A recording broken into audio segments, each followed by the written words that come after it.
Hello friends, welcome to Affairs Cloud Learn to Lead. This is Ashu and today we will discuss very important current affairs of 3rd of June 2021.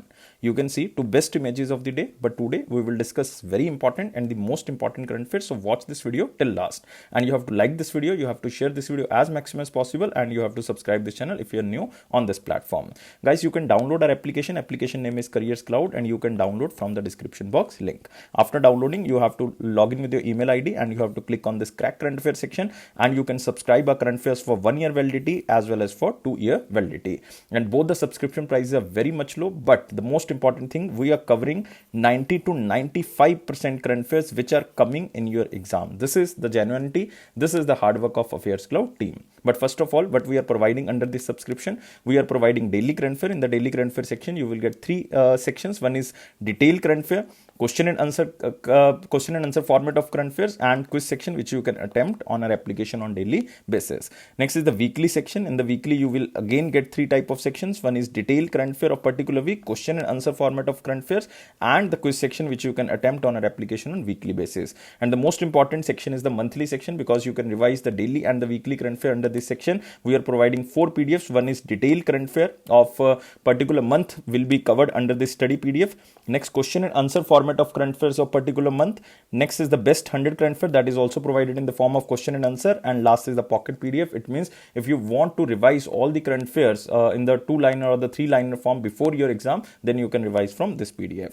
So guys, daily, weekly and monthly we are providing, but we are also providing smart PDFs which are known as topic wise PDF. We are covering 20 most important topics which are very important for every type of exam. And guys, remember, you can revise all the current affairs related to that topic from single PDF. Next is the banking awareness section, especially for the banking students. We are providing 3 things under this section: detail and question and answer related current affairs to banking and economy. Also, we are providing quiz section which you can attempt on our application on monthly basis. Next is exam PDF. If you want to revise all the past current affair, like 5 months current affair from just single PDF, then this PDF is for you. Next is special current affair budget and economic survey. We are providing detail and factual data also, but we are also providing expected question and answer which examiner can ask from the budget and economic survey. This is important. And if you are appearing for your respective state exam, then there is a need of state current affair. We are also providing state current affair, and we are covering every state and union territory. So there is no different subscription. There is just single subscription for all these things. You have to just download our application Careers Cloud, and you have to log in with your email ID. You have to click on this crack current affair section, and after that you can subscribe for 1 year as well as 2 year. And guys, the price is very much low, and you will get 10% extra discount if you use this code ASH10. And if you have any query, then you can reach us on this email ID, or you can call us on this number. So let's begin today's session, that is 3rd of June 2021. But you have to like this video, you have to share this video, you have to subscribe this channel if you're new on this platform. So let's begin today's session with the most important question. And guys, you can join our Telegram group from the description box link. Here is our first question: who became president of International Narcotics Control Board? So the most important keyword under this question is this body, International Narcotics Control Board. Guys, remember, this International Narcotics Control Board is the independent quasi-judicial body established by the Single Convention on Narcotics Drug in 1961. And the 13 members of the board are elected in a you can say the personal capacity by the Economic and the Social Council for the terms of 5 years. It means this person is appointed for the time period of 5 years. And where is the headquarters of this International Narcotic Control Board? Headquarters is in Vienna, Austria.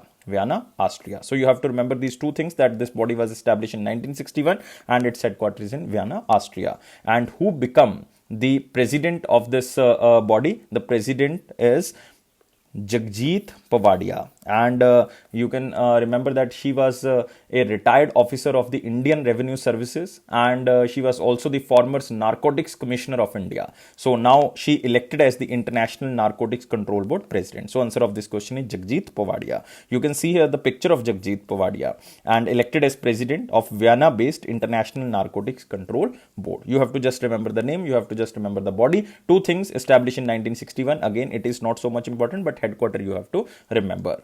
and she also served as the Narcotics Commissioner of India and under the Central Bureau of the Narcotics for 6 years from 2006 to 2012. But you have to just remember the name. Now, other appointments here are very important. Like you can see here, Gunjan Shah.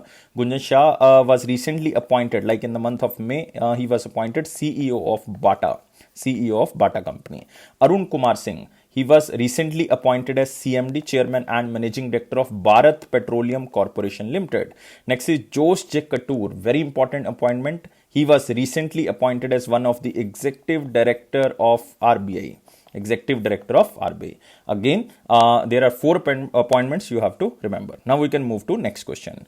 What is the name of COVID-19 variant first found in India according to World Health Organization? So the most important thing, COVID-19 Indian variant's name, which was basically you can say recognized by World Health Organization.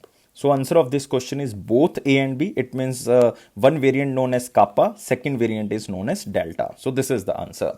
So recently an expert group of WHO has recommended labeling using the letters of Greek alphabet, like you can say alpha there, beta is there, gamma is there, and which will be easier and more practical to discuss by the non-scientific audiences. But this naming will not replace the existing scientific names. You have to see here, World Health Organization names COVID-19 variants first found in India as the Kappa and Delta. So you have to remember the names.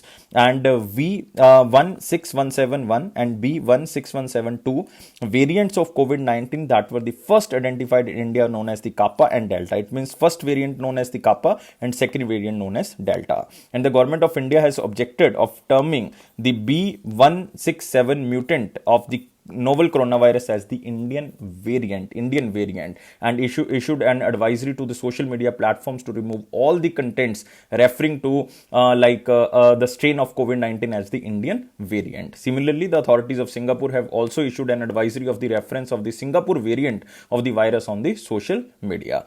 So guys, this is the Indian variant. WHO recognized this, and this is Kappa and the Delta. So you have to just remember the names. Now we can move to the next question. Now, there were only 2 most important questions. Now we are moving to the very important question section, but you have to like this video, share this video and subscribe this channel, and you can join our Telegram group from the description box link. So here is the first question in the very important section. Which institute has developed MB Tag? So this is the keyword for you, MB Tag, India's first Internet of Things device, which will be recorded the real-time temperature of the perishable products. So you can say the tag or the keywords for you. One is the MB Tag, and it is for the perishable products.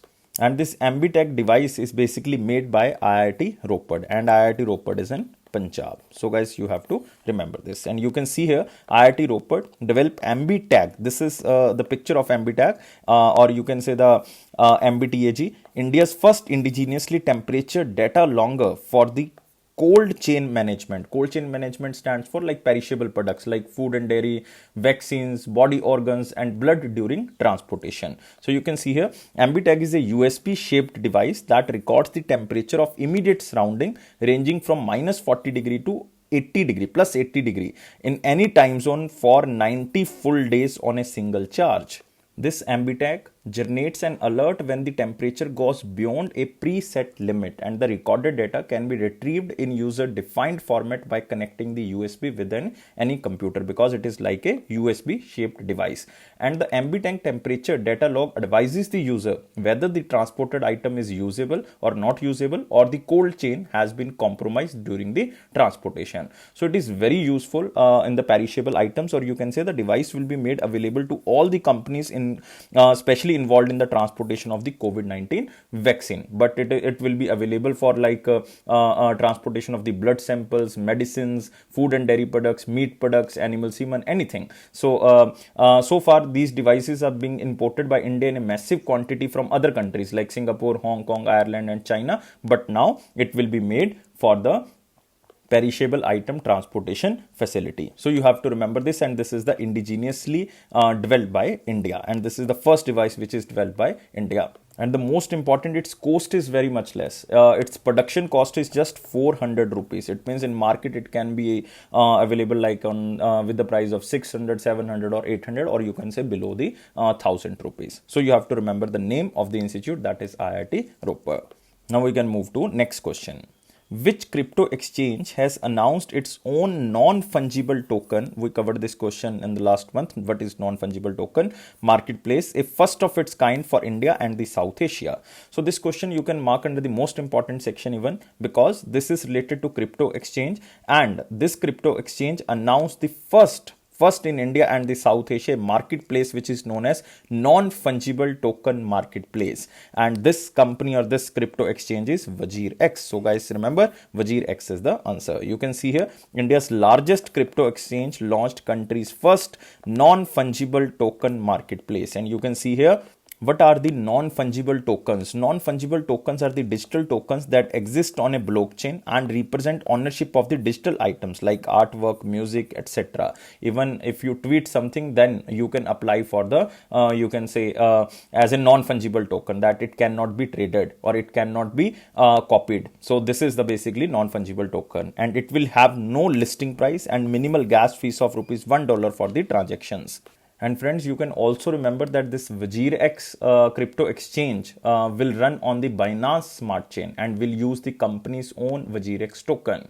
And this means, you can say, according to the non-fungible token, that they can be transferred out of the Binance Smart Chain to a different network of the buyer's choosing. And you have to remember that this non-fungible tokens are more like trading cards which can be exchanged, but one card cannot be replaced another. And the marketplace has two sections. One is the spotlight, second is the discover. It is not so much important, but this is the information if you are investing in the cryptocurrency, that there are two type of the things or two type of section. One is the spotlight and discover. The spotlight means it will serve as a curated area for the artist, and discover means the 50 selected artists daily from the thousands of application WazirX received. So this is the spotlight and discover, but it is not so much important. So you have to remember, what are the non-fungible tokens and which company in India started this non-fungible token marketplace? It means you can apply any digital content as a copyright. In simple word, it is a copyright of the digital content, like any type of the digital content can be there.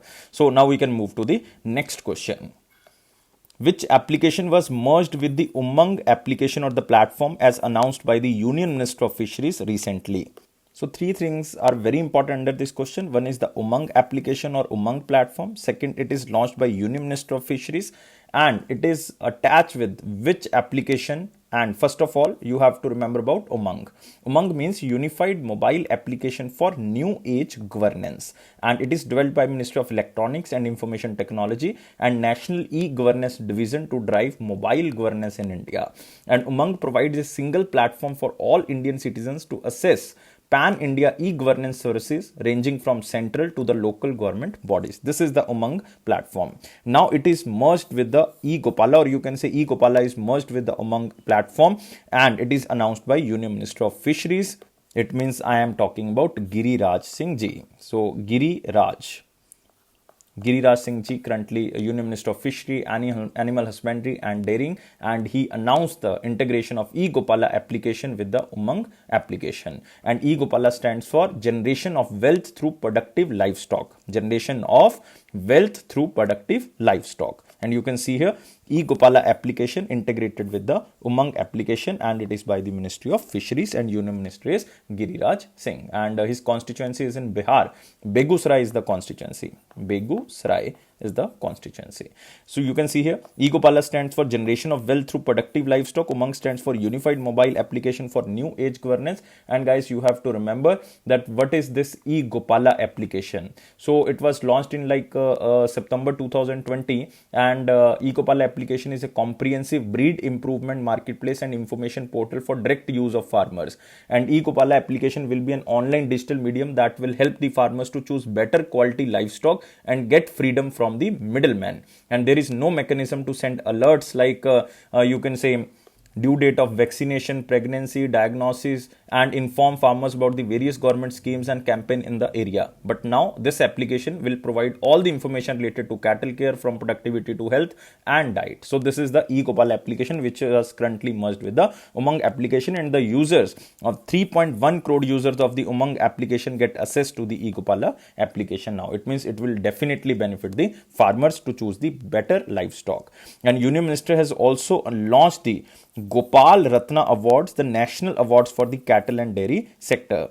And you have to remember that this award represented under the three categories like best dairy farmer, best artificial technician, best dairy cooperative or milk producer company or the farmer producer organization. And the winners will be announced every year on 31st of October, and this year it means the first award will be presented on the 31st of October 2021. So three categories: Gopal Ratna award, and it is started by the Ministry of Fishery, Animal Husbandry and Dairying, not by the Ministry of Agriculture. Remember this, Ministry of Fishery, Animal Husbandry and Dairying, and who is currently the Union Minister is Giriraj Singh. His constituency is Begusarai. So we covered all the things here, but you can also remember the options. Like first is the E-Sampada. E-Sampada was recently started by Union Ministry of Housing and Urban Affairs. Hardeep Singh Puri ji started this to serve a single platform to manage state services of Government of India. So that's why its name is E-Sampada. Next is Digital Ocean. It is very important, and Union Minister of Health and Family Welfare, Dr. Harshvardhan ji launched this, and according to Digital Ocean application, this will provide, you can say, the ocean data management purpose, or it is released for the ocean data management purpose. Next is the Mera Ration. Mera Ration launched by the Government of India. The Mera Ration mobile application will guide the citizens to locate the nearest fair price shop. That's why its name is Mera Ration or the My Ration. Next is the Gopala. We already covered these things. So now we can move to the next question.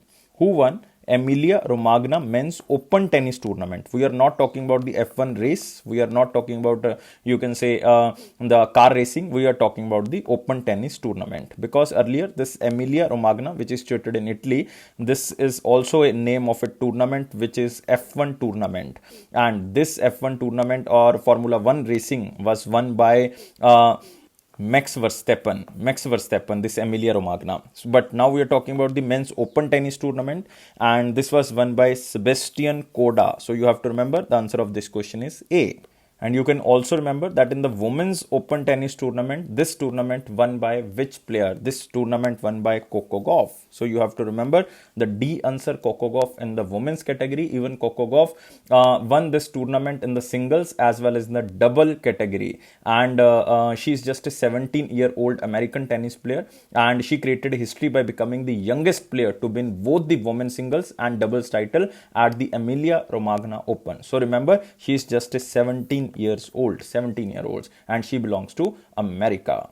Even you can also remember that Sebastian Korda also belonged to United States of America. So both the players from America won the men's tournament as well as the women tournament. But Coco Gauff is very important because she created history by becoming the youngest player to win both the women's single title and the double title in single tournament like Emilia Romagna Open. And the record was previously held by Maria Sharapova, which was the victory in England like in 2004. So you don't have to remember, just remember the name Sebastian and Coco Gauff. I think it is a unique name and you can remember very easily. But other options are again here very important. Like you can see the first option, Novak Djokovic here. Novak Djokovic, very famous player. Like he recently won the Italian Open 2020, even the Australian Open 2020, and Australian Open 2021 also. So number one player Novak Djokovic, Italian Open, Australian Open 2020 and 2021 both. Rafael Nadal won French Open 2020. Remember this. Dominic Thiem, US Open 2020. So all the 2020 tournaments we covered because Wimbledon was not held due to COVID-19. So French Open was there. French Open won by Rafael Nadal every year, and he was known as the king of French Open. Dominic Thiem, US Open, and Australian Open 2020 and 21 won by the Novak Djokovic. Now you can also remember in the women category, like you can see here, Italian Open won by Simona Halep. You have to remember Simona Halep. Italian Open 2020. Next, US Open, even Australian Open 2020 or 21 also won by the Naomi Osaka. US Open 2020 and Australian Open 2021 won by Naomi Osaka. Iga Swiatek won French Open of 2020. of 2020. So again, you have to remember these players' name. You have to write these things because these are very, very important things I am discussing with you. So you have to remember. And guys, you can remember one most important thing here. Like you can see, we covered all these things, and it is a clay court. You have to remember it is a clay court. And Novak Djokovic won the Australian Open title of 2021, and Naomi Osaka won the Australian Open women title. So I already covered. So you have to remember the court types of these tournament, like Wimbledon. Wimbledon held on the grass court. Remember, grass court. US Open on the hard court. Hard court. French is on the clay court. Clay court. And Australian Open is in again on the hard court. So Australian and US Open on the hard court, Wimbledon on the grass court, French is on the clay court. And king of clay court is Rafael Nadal. That's why maximum time French Open won by the Rafael Nadal. And the first tournament out of these four was Wimbledon. It was started in 1877. That was the first tournament which was started. So remember this. Now we can move to next question. Who was selected as the chairman of newly formed 7-member self-regulatory body which is known as Digital Media Content Regulatory Council? First of all, you have to remember this is a new body which is recently created, that is Digital Media Content Regulatory Council. And this is a 7-member body, and who will be the chairman? Chairman will be Vikramjit Sen. So answer of this question is A. And guys, you have to remember that this body or this council is for digital OTT platform, and it is a second tier mechanism at the appellate level and similar to broadcast content complaint council, but it is for the OTT platform. And you can also see here the second news under this news that one new body that is known as Digital Publishers Content Body, or in simple words you can say this body is known as Digital Publisher Contents Grievance Council, will be formed by Internet and Mobile Association of India. So this is a second body which is created, and this is the first body which was created, and its main objective to help in you can say the compliance with the latest guidelines for the over the top, or you can say the OTT players. And you can see here Internet and Mobile Association of India announced that it is setting up a Digital Publishers Content Grievance Council. So in simple word, you can say that it is with the intent to empower consumers or customers to make informed viewing choices. And it will have an online curated content publishers council composed of publishers of OCC, online curated content, as members, and an independent grievance redressal board. But you have to remember, under the new rules, OTT platform have to self-classify the content into 5 age-based categories. So OTT content will be now defined under the 5 age-based categories. One is U, that is universal. Next is U-A 7 plus content, U-A 13 plus content, U-A 16 plus content, or A, that is adult content. So in the past, many of these platforms have drawn you can say the flag for the content that contains you can say sometimes it hurts religious sentiment. So there is a need to revise these guidelines, and according to these guidelines, now these are divided into 5 categories. So OTT platform divided into 5 categories. And this new body which we already talked about, that is DMCRC, this is known as Digital Media Content Regulatory Council, is now formed, and it is OTT platform is a second tier mechanism at the appellate level similar to Broadcast Content Complaint Council. And guys, you have to remember this IBF, that is known as the Indian Broadcasting Foundation, is set to be renamed as Indian Broadcasting and Digital Foundation, and it is a apex body of broadcasters and the OTT operators. So you have to remember this. And Indian Broadcasting Foundation has headquarters in New Delhi, and president is Mr. K. Madhavan. So most important bodies, Indian Broadcasting and Digital Foundation. But you have to remember the other appointments here. These are again, guys, very, very important. Like you can see here the first name, Justice P.C. Pant. He was recently appointed as acting chairperson of National Human Rights Commission. But he was appointed as the acting chairperson. Next is Ujjwala Singhania, very important appointment because she was appointed the national president of FICCI's Lady Organization. And she was elected as the 38th president, Ujjwala Singhania.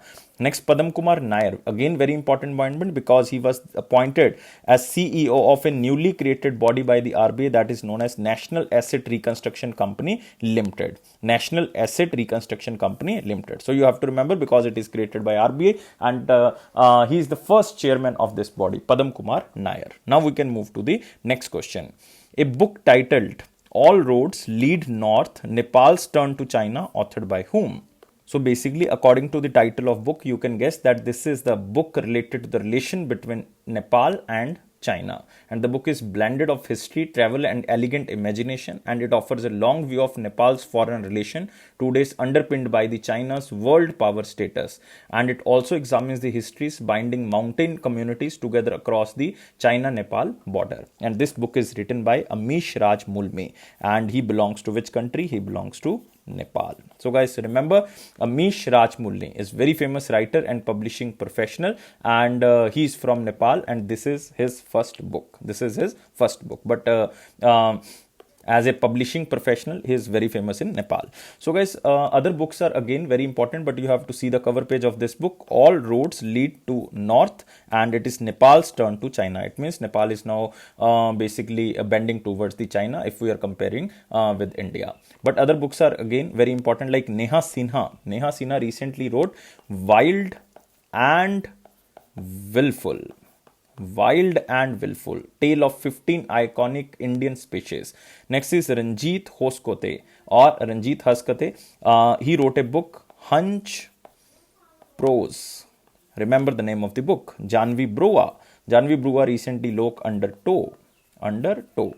So all the three books are again not so much important, but you have to remember the name. Now we can move to next question. ICICI Lombard has partnered with which company to strengthen and automate the quality control processes? Mark this question in the very important section, and answer of this question is Microsoft. So everyday services call made by the customer support reps will be screened by ICICI Lombard, and it will be with the help of the Microsoft Azure speech providers and the pure language processing, or the platform of Microsoft is known as NLP. So you can see here ICICI Lombard partner with Microsoft to automate audits of services calls, and you can see here this platform is known as Microsoft Azure speech providers and the pure language processing, and this platform will be used by the ICICI Lombard to you can say screen the customer support reps. And you can see here it will enhance the accuracy of high quality audits. It will definitely automate high quality checks and clear up for the multiplicity of language, with the clients typically switching between the English and Hindi throughout calls. And guys, remember, it provides a variety of speech recognition and technology capabilities together with speech transcription, text to speech, speech translation and speaker recognition. So ICICI Lombard will use this platform of Microsoft, and ICICI Lombard will also assess to all the research and development that is happening at Microsoft in developing its voice agent, which is known as Cortana. It's a voice agent of the Microsoft. I think you are using under your laptop, that is Cortana. So it is a voice recognition software of Microsoft. So ICICI Lombard and Microsoft, both you have to remember. Now we can move to the next question. It is from the picture, but it is not so much important. RDSO becomes the first institution to be declared as SDO under One Nation, One Standard mission of the BIS. So there are two or three things I think we have to clarify. One is, what is the meaning of RDSO? What is the meaning of SDO? What is the meaning of this BIS? And what is this One Nation, One Standard? So guys, RDSO stands for Research Design and Standard Organization, and it became the first Indian institution to be recognized as Standard Developing Organization. So remember, SDO stands for Standard Developing Organization under the One Nation, One Standard mission of the BIS, or you can say Bureau of Indian Standards. So these are the three terms you have to remember. Now, Research Design and Standard Organization became the first Indian institution to be recognized as Standard Developing Organization under Bureau of Indian Standards SDO recognition scheme. And you have to remember, what is this SDO recognition scheme? SDO recognition is a key part of India's One Nation, One Standard mission. Now again, the question arises, what is this One Nation, One Standard? So guys, remember, it is to design a uniform national standard for sector specific product, which will be made mandatory for organization under the sector, and the main implementing agency is Bureau of Indian Standards. Domain-specific experts from various organizations in a particular sector will design standards for products manufactured in India. And One Nation, One Standard mission is a part of Make in India program, and which is designed to make Indian products compatible to global market. So you have to remember what is this One Nation, One Standard mission. And guys, its main objective is to design a uniform national standard for sector-specific product, which will be made mandatory for organizations under the sector. So you have to remember just 2 or 3 words like what is RDSO? It is Research Design and Standard Organization. What is BIS? BIS stands for Bureau of Indian Standard. And remember, its headquarters is in New Delhi. And its Director General is Pramod Kumar Tiwari. Pramod Kumar Tiwari. And remember, this RDSO, Research Design and Standard Organization, is a sole research and development wing of Ministry of Railways, which is located in Lucknow. And it is now responsible for developing world-class standards for products manufacturing in the railway sector. Now we are moving to next question. How many clusters will be developed under the Horticulture Cluster Development Program? So the most important keyword here is the Horticulture Cultural Development Program. This program was recently started by Union Ministry of Agriculture and Farmer Welfare, Narendra Singh Tomar ji, and initially the program will be implemented on demo basis under 12 horticulture clusters, but total horticulture clusters are 53. So answer of this question is D. And you can see here Union Minister Narendra Singh Tomar ji launched this Horticulture Cluster Development Program, and this Horticulture Cluster Development Program will be implemented by National Horticulture Board under the Ministry of Agriculture and Farmers Welfare. And you can see here its main objective to grow and develop identified horticulture clusters and make them globally competitive. And the program will be implemented on a pilot phase on the 12 horticulture clusters, and this cluster development program will benefit almost about 10 lakh farmers and related stakeholders of the value chain, improve exports of a targeted crops by almost 20%. And this cluster development program will be connected with other government initiatives, especially like if you say it can be connected with the Agriculture Infrastructure Fund, which is a medium and long-term financing facility for investment in the projects for post-harvest management infrastructure and community farming assets. And this community development, or you can say the cluster development program, will support the sector scheme for the formation and promotion of 10,000 farmers producer organizations. So you have to remember that this program is just to improve the horticulture facility and as well as the horticulture production, so that maximum to maximum income of the farmers can be raised. And remember about horticulture. Horticulture is a branch of plant agriculture that deals with the development, sustainable production, marketing, and the use of high value and intensity cultivated food and ornamental plants. So the thing we discussed here is the National Horticulture Board, and it is basically, you can say, the implementing agency of this project, and it was established in 1984, and it was formed by the recommendations of MS Swaminathan Committee and headquartered in Gurugram, Haryana. And guys, always remember about Ministry of Agriculture, Union Minister is Narendra Singh Tomar, and constituency is Morena, Madhya Pradesh. Now moving to next question. Which stock exchange signed a MOU with Electronics and Computer Software Export Promotion Council to create awareness about the benefit of listing in the stock exchanges, especially for the small and medium enterprises and the startups? And this stock exchange is Bombay Stock Exchange. So answer of this question is A. You can see here Bombay Stock Exchange signs pact with ESC. ESC stands for Electronics and Computer Software Export Promotion Council, encourage listing of the startups. And you can also see here it is to create awareness among small and medium enterprises and startups about the benefits of listing on the Bombay Stock Exchange. SME stands for Small and Medium Enterprises and Startup platform. And guys, remember, both the organizations plans to host roadshows and events across India to create awareness and promote the listing of the small medium enterprises and startups and raise equity capital on the exchange to expand and grow their business. And this organization ESC will evaluate the SME and startups for listing on the BSE SME and Startup platform. BSE launched its SME platform in the March 2012 as per the rules and regulations laid by the Securities and Exchange Board of India. And this platform, which is known as BSE SME platform, it is basically it offers an entrepreneur and investor friendly environment and enables the listing of small medium enterprises from the unorganized sector into a regulated and organized sector. So around 337 companies, like 337 companies were listed so far in it and raised nearly about 3,500 crore from the market after listing. So this is the benefit of the listing. So you have to remember about SEBI. SEBI's you can say head is Ajay Tyagi. Ajay Tyagi. We covered this question yesterday. And guys, you can also remember about Bombay Stock Exchange. Bombay Stock Exchange, it is Asia's first and the fastest stock exchange in the world with a speed of 6 microseconds. 6 microseconds. And establishment in 1875. Its headquarters is in Mumbai, Maharashtra. Chairman is Justice Vikramjit Sen. So remember, Vikramjit Sen. And MD and CEO is Ashish Kumar Chauhan. Ashish Kumar Chauhan. So these are the important things you have to remember. Don't remember about ESC. It is not so much important. Now we can move to the next question. Which state or UT has signed a MOU with Go Airlines for transportation of perishable horticulture and agricultural produce? So this union territory is Jammu and Kashmir. So Jammu and Kashmir Horticulture Department has signed this MOU or Memorandum of Understanding with the airline carrier Go Airlines for transportation of perishable horticulture and agricultural produce to various destinations across the country. You can see here Jammu and Kashmir signs MOU with the Go Air for transportation of the agriculture produce. And the MOU was signed in the presence of especially the you can say the Lieutenant Governor of Jammu and Kashmir, that is Manoj Kumar Sinha. And under this MOU, the transportation of perishable fruit produced from Jammu and Srinagar will be transported across the country. And it includes the transportation of highly perishable items like cherry, plum, apricots, and which are basically produced in the Jammu and Kashmir. And Go Air was selected from the bid as it offered the lowest rate per kg for the transportation of perishable fruit produced. So guys, remember about remember about Jammu and Kashmir and remember about Go Air. Lieutenant Governor is Manoj Kumar Sinha.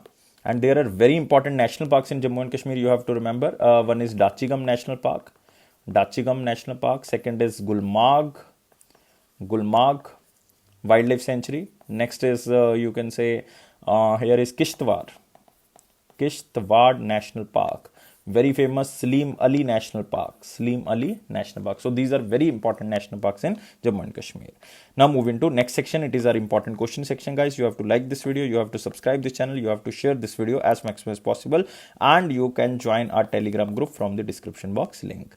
And here is the only question, and it is from the picture. Union Minister of Petroleum and Natural Gas and Steel, that is Dharmendra Singh Pradhan, presides over a slew of initiatives around compressed biogas to give fillip to SAT-AT scheme. So the most important keyword here is what is this SAT-AT scheme? So first of all, you have to remember what is the abbreviation of this SAT-AT schemes. SAT-AT stands for Sustainable Alternative Towards Affordable Transportation. I am repeating myself, Sustainable Alternative Towards Affordable Transportation.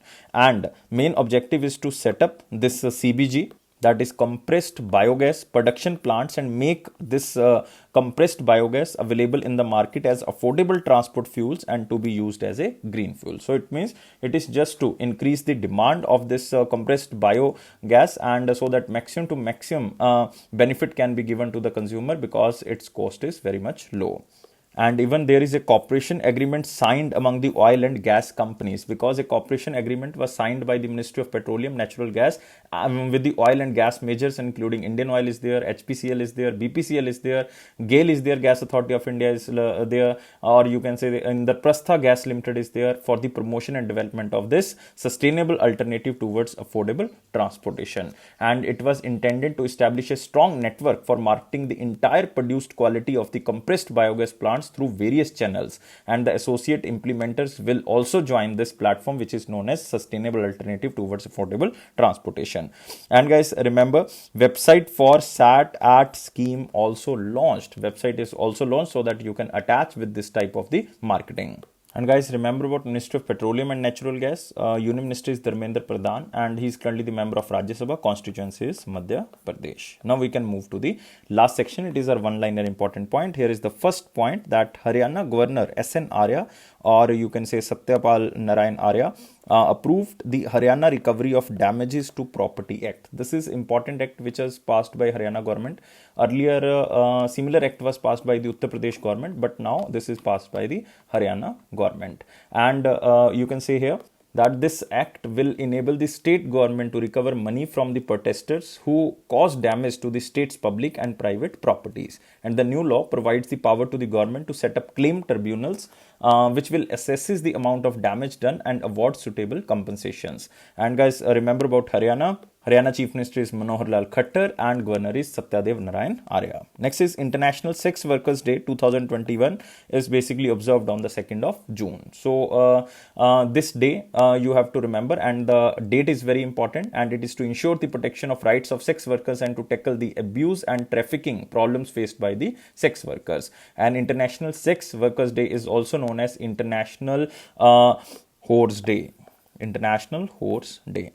Next, Olympian record setting US sprinter Lee Evans passed away. So you have to just remember the name, that is Ivan Lee. This is the name, and he was very famous American sprinter and even Olympic winner, and he won the gold medal in 1968 Mexico Summer Olympics and setting world record in 400 meters and the 4 into 400 meters relay. And Evans co-founded the Olympic Project for Human Rights and was part of the athlete boycott and the Black Power movement. So you have to just remember the name Ivan Lee, and he belongs to United States of America, very famous sprinter. So these three things can be asked by the examiner.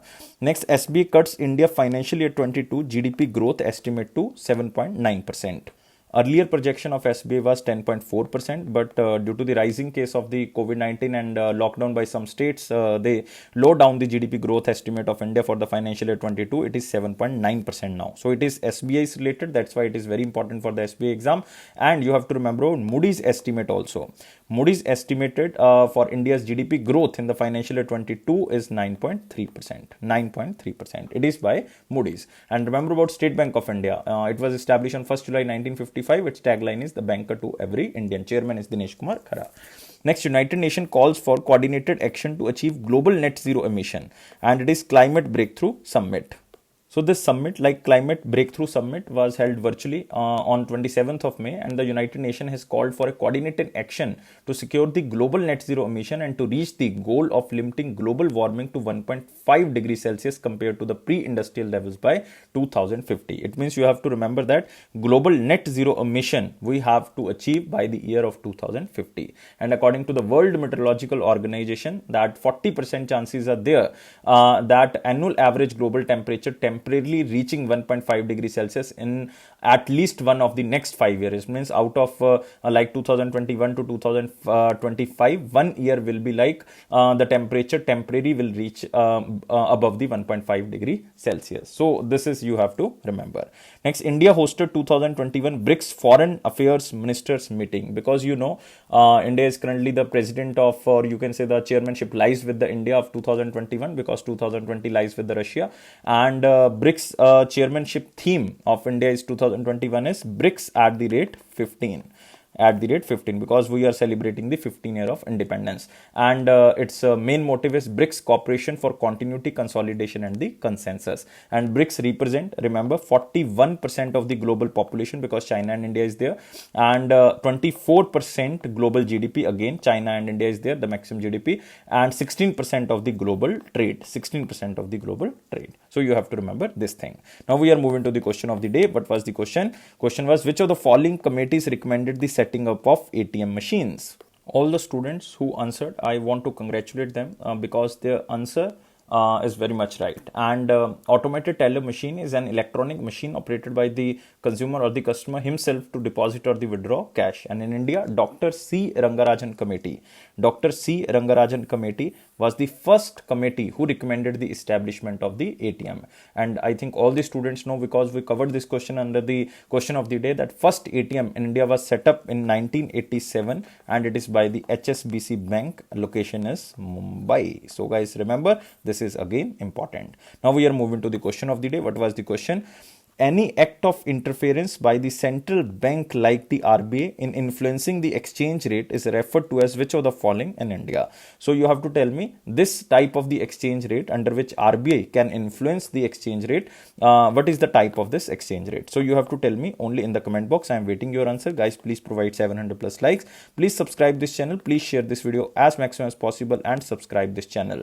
And guys, you can press also this bell button so that you can receive the notification, and you can join our Telegram group so that you can receive the notification, because all the official you can say announcements are made through the Telegram channel, and it's our promise that it will boost your confidence in the general awareness section, and it is my personal promise that it will boost your confidence if you are watching the videos regularly and if you are reading the current affairs from the PDF. And you can join our channel, and you can also download our application from the description box link, and after downloading you can subscribe for 1 year as well as 2 year. Price is very much low. If you see, you will definitely surprise, and you can use this code ASH10 to subscribe the PDFs. And guys, don't take life so much serious. Life is fun. Always be happy. Thank you guys for watching this video. Take care. Bye bye.